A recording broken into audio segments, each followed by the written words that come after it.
আমাদের আজকের গল্প শেয়ানে শেয়ানে, কলমে ছবি ব্যানার্জি। মাত্র 4 মাস বিয়ে হয়েছে কমলিকার। বিয়েটা সম্বন্ধ করেই হয়েছে। তার শাশুড়ি মা নিজে পছন্দ করার পর ছেলেও কমলিকাকে দেখতে গিয়ে প্রথম দর্শনেই একেবারে কুপকাত। শাশুড়ি মার আদরের বাবুসোনা সুদর্শন গৌরবরণ অধ্যাপক ছেলে তপব্রত পাছে কারোর সঙ্গে প্রেম নিয়ে জড়িয়ে পড়ে বিয়ে করে পুরোপুরি বউয়ের বশ হয়ে যায়, এই ভয়ে তিনি সদা সন্ত্রস্ত থাকতেন। কমলিকা এমন কিছু ডানাকাটা সুন্দরীও নয়। গায়ের রং শ্যামলা হলেও লাবণ্যময়ী চেহারা। তার বন্ধুরা অবশ্য বলে তার নাকি ভীষণ অ্যাট্রাকটিভ চেহারা। সে সদ্য কয়েক মাস হলো একটা উচ্চ মাধ্যমিক স্কুলে জয়েন করেছে। তবে তার হবু শাশুড়ি মা যখন তাকে দেখতে এসে তার মুখের সামনেই উচ্ছ্বসিত প্রশংসা করছিল, তখন কমলিকা একটু অবাকই হয়েছিল। শ্বশুরমশাই অবশ্য চুপচাপ ছিলেন। পরে কমলিকা জেনেছিল সংসারে শ্বশুরমশাইয়ের রাষ্ট্রপতির ভূমিকা। তিনি সঙ্গে গিয়েছিলেন এই পর্যন্ত। তবু কমলিকার শাশুড়ি মা ছেলে নিজে দেখার আগে পর্যন্ত একটু টেনশানেই ছিলেন। এর আগে দুটো পাত্রপক্ষ তাকে দেখতে এসেছিল, কিন্তু তাদের ভিখিরির মতো বিপুল চাহিদা শুনে দুটোকেই কমলিকা নিজেই নাকচ করেছে। তার হবু মিতবাক শ্বশুর মশাই শুধু যাওয়ার আগে বলে গিয়েছিলেন, ছেলে এবং মেয়ে দুজন দুজনকে পছন্দ করলেই এবং আপনাদের আপত্তি না থাকলে আমরা শুধু আপনার মেয়েটিকেই আমাদের পুত্রবধূ হিসাবে পেতে চাই। কথাটা কমলিকার খুব ভালো লেগেছিল। শাশুড়ি মার ছেলেটি ধুরন্ধর ছেলে। ঘণ্টা দুয়ের আলাপেই প্রথম দর্শনেই প্রেম, এই আপ্তবাক্যটি তার ক্ষেত্রেই ফলে গেল। তার ভালো লাগাটা নিশ্চিত করতেই কমলিকার মতামতটাও জেনে নিল। কমলিকাও তার তৃতীয় নয়ন দিয়ে উপলব্ধি করল তপব্রতর ভালো লাগাটা আন্তরিক, তাই সেও তার মতামত জানিয়ে দিল। তপব্রত কমলিকার বাবা মাকে খুশি মনে তার মতামত জানিয়ে ফুরফুরে মেজাজে বাড়ি ফিরল। হবু শাশুড়ি মা ছেলেকে জিজ্ঞেস করল, হ্যাঁ রে, মেয়ে পছন্দ হলো? মায়ের আদরের বাবুসোনা বলল, মা তুমি তো জানোই তোমার পছন্দই আমার পছন্দ, আমার দেখতে যাওয়ার কোনো দরকারই ছিল না। শাশুড়ি মার তার বাধ্য অনুগত সন্তানটির এহেন আনুগত্যে যার পরনাই খুশি হলেন। বিয়ের পর হানিমুনে যাওয়া পর্যন্ত শাশুড়ি মাই ঠিক ছিলেন না। তিনি ডাইরেক্ট কোনো খারাপ ব্যবহার করতেন না। তবে তিনি কমলিকাকে কাছে বসিয়ে একদিন বললেন, বুঝলে কমলিকা, আমার বাবুসোনার জন্য অনেক শিক্ষিতা ডানাকাটা সুন্দরী মেয়ের সম্বন্ধ এসেছিল, কিন্তু আমি খুব সাদামাটা চেহারার সাধারণ মেয়েকেই বউ করতে চেয়েছিলাম। ছেলেও আমার খুব বাধ্য অনুগত ছেলে, তাই আমি যাকেই পছন্দ করেছি তাকেই সে বিয়ে করেছে। বুদ্ধিমতী কমলিকা বুঝে নিয়েছিল তার শাশুড়ি মা পরোক্ষে তাকে বললেন, তোমার মতো সাধারণ মেয়েকে আমি পছন্দ করেছি, তাই তুমি সবসময় আমার প্রতি বাধ্য অনুগত ও কৃতজ্ঞ থেকো। ভুলেও তার বাধ্য সন্তানটিকে বেশি বেশি আধিক্যতা দেখিয়ে পুরোপুরি ক্যাপচার করার চেষ্টাও করো না। মুশকিল হচ্ছে তপব্রত তার প্রথম দর্শনেই প্রেমে পড়া বউকে চোখে হারাতো। প্রতি রবিবার সে বউকে নিয়ে সিনেমা, নাটক, শপিং করা, বাইরে খাওয়া দাওয়া থেকে শুরু করে মাঝে মাঝে লং ড্রাইভেও বেরিয়ে পড়তো। তার ওপর শাশুড়ি মার আদরের বাবুসোনার আরও একটা ব্লান্ডার কাজ শাশুড়ি মা কীভাবে যেন দেখে ফেললেন। তপব্রত একজন শখের ফটোগ্রাফার। সে আন্দামানে হানিমুনে গিয়ে আরও অনেক ছবির সঙ্গে তার বউকে কখনো পাজাকোলা করে কখনো জাপটে ধরে বিভিন্ন অ্যাঙ্গেল থেকে বেশ কিছু ছবি তুলেছিল। আর এই ছবিগুলো সব মঠ পোশাকেই তোলা। বাড়ি ফিরে ক্যামেরাবন্দি ছবিগুলোর হার্ড কপি করেছিল তপব্রত। রাতে একসঙ্গে দেখবে বলে ছবিগুলো ড্রেসিং টেবিলে রেখে কমলিকা আর তপব্রত দুজনে যে যার কাজের জায়গায় চলে গিয়েছিল। ভেবেছিল তাদের অন্তরঙ্গ ছবিগুলো বাদ দিয়ে অন্যান্য ছবিগুলো শ্বশুরমশাই শাশুড়ি মাকে দেখাবি, কিন্তু তার আগেই শাশুড়ি মা সব ছবিগুলো দেখে ফেলেছিলেন। ছেলের এই বাড়াবাড়ি রকমের আধিক্যতা দেখে মুখে কিছু বলেননি, কিন্তু তারপর থেকে আকাশে বাতাসে কথা ছুড়ে দেওয়ার মতো যা সব বলছিলেন সেটাতেই কমলিকা অনুমান করেছিল শাশুড়ি মা ছবিগুলো দেখে ক্ষেপে আছেন। সম্ভবত আতুপুতু করে মানুষ করা তার অতিমাত্রায় বাধ্য আদুরের বাবুসোনা এত তাড়াতাড়ি বউয়ের বশ হয়ে যাবে এটা তার ধারণাতেও ছিল না। তিনি হয়তো ভেবেছিলেন ছেলে বউয়ের ছোটোখাটো মনোমালিন্যতেই তিনি অগ্রণী ভূমিকা নিয়ে ছেলের পক্ষ নিয়ে বউকে একটু আধটু দোষারোপ করবেন কিংবা কখনো বউয়ের নবাব নন্দিনীর আচরণ দেখে ছেলের কাছে একটু আধটু অভিযোগ করার সুযোগ পাবেন। বাস্তবে সেসব কিছু হচ্ছে না দেখে তিনি মনে মনেই ফুঁসছেন। আর তার বদ্ধমূল ধারণা তার ছেলেটি এখন পুরোপুরি মায়ের আঁচল ছাড়াই হয়ে গেল। তবে কমলিকা শ্বশুরমশাই অত্যন্ত ভালো এবং শান্তিপ্রিয় মানুষ। বিয়ের পর মাত্র কটা দিনে এই মানুষটাকে কমলিকা শ্রদ্ধার সঙ্গে ভালোবেসেছিল।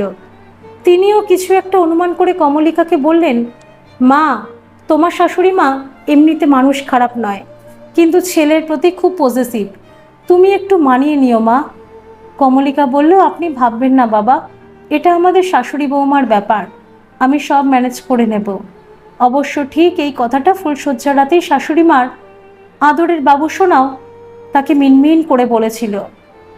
মাইনে পেয়ে কমলিকা শাশুড়ি মার হাতে 5,000 টাকা দিয়ে বলল, মা, আমাকে 1.5 ঘন্টা বাসে করে স্কুলে যেতে হয়, ফিরে আসার পরও আমি খুব ক্লান্ত থাকি, সংসারে টুকিটাকি কাজ আর রবিবার ছাড়া আমি রান্না করতে পারবো না, কিন্তু আপনার কষ্টটাও আমি বুঝতে পারছি, আপনি বরং এই টাকাটা দিয়ে দুবেলার জন্য একটা রান্নার মাসি রাখুন।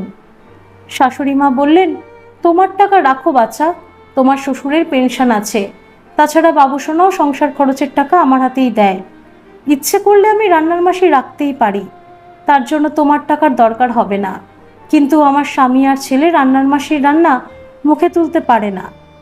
কমলিকা বলল, বুঝেছি মা, রান্না করতে আপনি ভালোবাসেন, আর আপনার বাবুসোনা আর শ্বশুরমশাই আপনার রান্না ছাড়া কারোর রান্নাও খেতে পারে না, তাহলে আমি বরং রবিবার দিন আর ছুটি ছাটার দিন আপনি অনুমতি দিলে রান্নাটা করতে পারি। অবশ্য আপনার রান্না তো অমৃতের মতো, আপনার বাবুসোনা তো চেটে পুটে খায়, তবে আপনার মতো না হলেও রান্নাটা আমি ভালোই পারি। মেয়ে, মা, একটা কথা বলি, আমিও তো এখন এই পরিবারের আপনার মতোই একজন সদস্য, আমি না হয় এই সামান্য টাকাটা সংসারের জন্যই কন্ট্রিবিউট নাই করলাম, কিন্তু আপনার হাত খরচের জন্য তো দিতেই পারি, আসলে আমার মাকেও এই টাকাটা আমি হাত খরচ দিই। শাশুড়ি মা বললেন, আমার স্বামী আর ছেলে থাকতে তোমার কাছ থেকে হাত খরচ নেবই বা কেন? ও আমি বোধহয় ভুল করেই ভেবেছিলাম, আমিও এই সংসারের একজন সদস্য। কিন্তু তুমি রান্নার কথা কী যেন বলছিলে, তুমি কি আর ছুটি ছাটায় বাড়িতে থাকো? তুমি তো আমার ছেলেটাকে ট্যাকে ভরে টই টই করে বেরিয়ে পড়ো।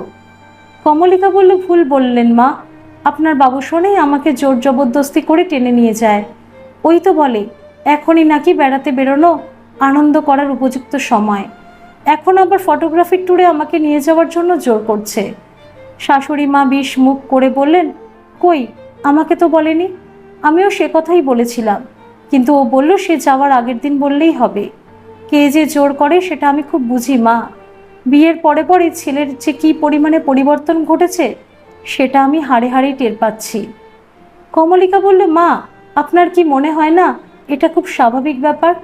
আসলে বিয়েটাই তো প্রতিটি ছেলেমেয়ের জীবনে একটা দ্বিতীয় জন্ম, আপনার অভিজ্ঞতা তো আমার চেয়ে ঢের বেশি, তাই না মা? শাশুড়ি মার রাগটা কিন্তু মনের মধ্যে ঘাপটি মেরেই ছিল, মাঝে মাঝে শুনলে কথা ছুড়ে দিয়ে প্রতিক্রিয়াও দেখতেন, ও পক্ষ থেকে কোনো প্রতিক্রিয়া দেখতে না পেয়ে 2 দিন পর আবারও হুল ফুটিয়ে কথা ছুড়ে দিতেন। এক রবিবার শাশুড়ি মা তাকে শুনিয়ে শুনিয়ে তাদের ঠিকে মাসিকে বলছেন, বুঝলি কমলা, সবই মানুষের কপাল, না হলে পাশের আবাসনের আমার এক বান্ধবী এসে সেদিন কি দুঃখটাই না করে গেল, তার ছেলেরও এই 4 মাসে বিয়ে হয়েছে, যে ছেলে মা সর্বস্ব ছিল সে নাকি এখন বউয়ের কথায় উঠছে আর বসছে, চাকরি করে বলে সংসারের কুটোটাও দুটো করে না। সে আরও বলছে, কি বলবো দিদি, বউয়ের পোশাক আশাক দেখলে নিজেরই লজ্জা করে, বউ তো এখন ছেলের সঙ্গে আঠার মতো লেপ্টে থাকে, তাও যদি বউ সুন্দরী হতো, তবে আমিও কথা শোনাতে ছাড়ি না, তাতেই কি শান্তি আছে? ছেলেটাকে এতটাই বশ করেছে যে বউ কি কিছু বললেই সামনে সে যুক্তি খাড়া করে। কমলিকা আর থাকতে পারল না, বলল, তাই নাকি মা? তবে আর বলছি কি? কমলিকা বলল, আচ্ছা মা, বিয়ের পর ছেলেরা কি সত্যি সত্যি রাতারাতি বদলে গিয়ে বউয়ের বশীভূত হয়? শাশুড়ি মা বললেন, না হলে কি আমার বান্ধবী এত দুঃখ করে এসব কথা বলে? তাহলে আপনার বান্ধবীর স্বামীও কি বিয়ের পর তার বউয়ের বশীভূত হয়েছিল? গুরুজনদের সম্পর্কে একটু সমীহ করে কথা বলতেও জানো না? কমলিকা বলল, সরি মা, আমি নিছক কৌতূহল থেকে কথাটা বলেছি, জানেন মা, আমার এক বান্ধবীরও আমার 2 মাস আগে বিয়ে হয়েছে। তার বড় কলেজে পড়ায়, আর সেই বান্ধবী আমার বন্ধু কাম কলিগ। সেও বলছিল, জানিস তো কমলিকা, এত ভাবি মুখ বুঝে থেকে সব কিছু ইগনোর করব, কিন্তু আমার শাশুড়ি মার লাগাম ছাড়া টিকটিক করা বরের সঙ্গে একটু সময় কাটালে বা কোথাও বেড়াতে গেলেই 5টা কথা শোনানো জাস্ট আর সহ্য হচ্ছে না। তাই সে ঠিক করেছে বরকে বলে তার ট্রান্সফার করাবে, আর নিজেও বদলির জন্য আবেদন করবে। তাই নাকি? কিন্তু স্কুলে না হয় কি একটা প্রকল্পে বদলি হয়, কিন্তু কলেজে হয় বলে তো শুনিনি। কমলিকা বলল, কে বলেছে হয় না, আর একবার মৌখিক ইন্টারভিউ পাশ করলেই হয়ে যাবে। শাশুড়ি মা বললেন, আচ্ছা কমলিকা, আমার সংসারের সঙ্গে তোমার কথাগুলো হুবহু মিলে যাচ্ছে কেন বলো তো? সত্যি বলছেন? একেবারে হুবহু মিলে যাচ্ছে? ওটা একদম কাকতালীয় মা। আসলে কম বেশি সব সংসারের চিত্র তো এটাই। শাশুড়ি মারা মনে করেন বিয়ের পরে ছেলেরা শুধু স্ত্রীর সঙ্গে জৈবিক ধর্মটাই পালন করবে। স্ত্রীকে সম্মান দেওয়া, ভালোবাসাটা অপরাধ। শুধুমাত্র তার অঙ্গুলি হেলে নেই সংসার চলবে। ছেলে বউ তার অধীনেই পদানত হয়ে থাকবে। তাদের কোনো স্বাধীন মতামত, স্বাধীন ইচ্ছে বলে কিছু থাকবে না। তাই তারা বাধ্য হয়ে আলাদা থাকতে চায়। আর শাশুড়ি মারা যদি এসব না করে? কমলিকা মুচকি হেসে বলল, তাহলে ছেলেও কোনোদিন পরীক্ষা দিয়ে বদলি নেবে না, আর বৌমাও বদলির কথা একবারও ভাববে না। কারণ বৌমাও তার নিজের বাবা মাকে ছেড়ে শাশুড়ি মায়ের আর শ্বশুরমশাইকে বাবার জায়গাটাই দিতে চায়। তারাও যদি ভালোবেসেই পুত্রবধূকে কাছে টেনে নেয়, তাহলে শ্বশুর বাড়িটাই তার নিজের বাড়ি হয়ে যায়। আসলে মা, একসঙ্গে এক সংসারে থেকেও সবাই সবার স্বাধীনতা, ব্যক্তিগত ইচ্ছে অনিচ্ছাকে যদি দাম দেয়, তাহলে অনেক বড় বড় অসুবিধাও হাসি মুখে মেনে নেওয়া যায়। কয়েকদিন পরে একদিন শাশুড়ি মা বললেন, কমলিকা, আমি সবসময়ের জন্য একটা মেয়ে ঠিক করেছি। সে 3000 টাকা নেবে, তবে সে আমাকে রান্নাতে সাহায্য করবে, বাড়ির এটা সেটা কাজ করবে, রান্নাটা আমি করব। শরীর টরীর খারাপ হলে না হয় অবসরে সবরে রান্না করব। ভেবে দেখলাম এটাই ঠিক হবে। অবশ্য তুমি ছুটি ছাটায় ভালোবেসে রান্না করতে ইচ্ছে করলে করতেই পারো, কিন্তু তুমি তো একবারও বলো না আমার রান্না তোমার কেমন লাগে। কমলিকা বলল, ও মা, বলি না আবার? আপনি তো শুধু আপনার বাবু সোনার প্রশংসা শুনতেই ভালোবাসেন। আপনি তো এখনও আমাকে এই পরিবারের সদস্য পদটাই অনুমোদন করলেন না। এই তো সেদিন আমার মাকে ফোনে বলছিলাম, আমার এখানকার মার রান্না একবার খেলে আর ভুলতেই পারবে না।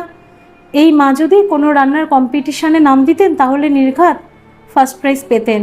শাশুড়ি মা একগাল এসে বললেন, তুমি আমার বুদ্ধিমতী মেয়ে। আমি কি যে সে মেয়েকে পছন্দ করেছি? কমলিকা বলল, তাহলে আমার 5000 টাকাটা আপনি হাত খরচ হিসাবে নেবেন তো? আমার মেয়ে আবদার করে দিতে চাইলে আমি কি না বলতে পারি? কয়েকদিন পর শ্বশুরমশাই একদিন বললেন, আচ্ছা মা, আজকাল তোমার মায়ের বকবক চিৎকার চেঁচামেচি শুনতে পাচ্ছি না কেন? কমলিকা বলল, ওটা টপ সিক্রেট বাবা। শুধু জেনে রাখুন, এখন থেকে সংসারে শুধু আনন্দ আর অখণ্ড শান্তি বিরাজ করবে। ধন্যবাদ সকল বন্ধুরা। এই গল্পটি যদি আপনাদের ভালো লেগে থাকে তাহলে অবশ্যই একটা লাইক করে দেবেন, আর এই চ্যানেলে নতুন হয়ে থাকলে চ্যানেলটিকে সাবস্ক্রাইব করে আমার পাশে থাকবেন, আর পাশে থাকা বেল আইকনটিকে প্রেস করে দেবেন যাতে সমস্ত গল্পের নোটিফিকেশানগুলি সবার প্রথমে আপনাদের কাছে পৌঁছে যায়।